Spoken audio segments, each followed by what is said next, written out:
হিলি স্থলবন্দরে রাজস্ব board NBR এর বেঁধে দেয়া রাজস্ব আদায় করতে পারেনি হিলি কাস্টমস কর্তৃপক্ষ। এবছর রাজস্ব ঘাটতি রয়েছে 20,76,00,000 টাকা। রাজস্ব আদায় হয়েছে 719,33,00,000 টাকা, যেখানে লক্ষ্যমাত্রা ছিল 740,90,000 টাকা। পণ্য আমদানিতে কিছু জটিলতার কারণে আমদানি কমেছে, যে কারণে রাজস্ব ঘাটতি দেখা দিয়েছে বলে জানান আমদানিকারকরা।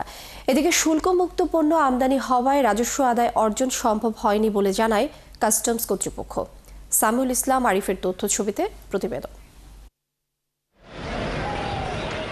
দেশের দ্বিতীয় স্থলবন্দর হিলি বন্দর। এই বন্দর দিয়ে একসময় সরকার কয়েকশো কোটি টাকা রাজস্ব আদায় করত, কিন্তু বিগত কয়েক বছর ধরে এই বন্দর দিয়ে রাজস্ব অর্জন সম্ভব হচ্ছে না।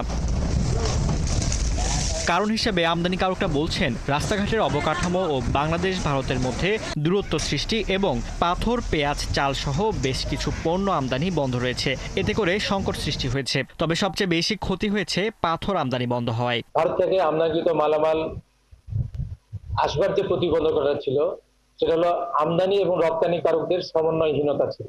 আমরা যারা পাথর ব্যবসা গেছি, আমাদের যদি সুযোগ সুবিধা ওটা দেওয়া হয়, তাহলে আগের মতন আবার স্বাভাবিক অবস্থায় ব্যবসা ফিরে যাবে এবং রাজস্ব যে সরকারের যে রাজস্ব এটা আবার বৃদ্ধি পাবে। যদি এই পাথরগুলো ডিউটি দিয়ে বাইরে যাওয়ার অনুমতি কাস্টম কর্তৃপক্ষ এবং পানামা কর্তৃপক্ষ আমাদের অনুমতি দেয়, এই পাথর আবার সাবেক 100-200 করে পাথর ঢুকবে। এই পাথরগুলো না আসার জন্য সরকার রাজস্ব হারাচ্ছে। রাজস্ব কর্মকর্তারা আরও জানান, হিলি স্থলবন্দর দিয়ে একসময় দিনে 250 থেকে 300 ভারতীয় ট্রাক পণ্য আমদানি করত।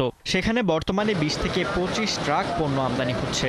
ভিসা জটিলতায় আমদানি অনেকটাই কমে গেছে। তবে আমদানি বাড়লে চলতি অর্থবছরে রাজস্ব লক্ষ্যমাত্রা পূরণ সম্ভব। লক্ষ্যমাত্রা অর্জনের বিষয়টি আমদানি উপর নির্ভর করে। এখন আমদানির পরিমাণ যদি বেশি হয়, সেক্ষেত্রে লক্ষ্যমাত্রা আদায় করা সম্ভব।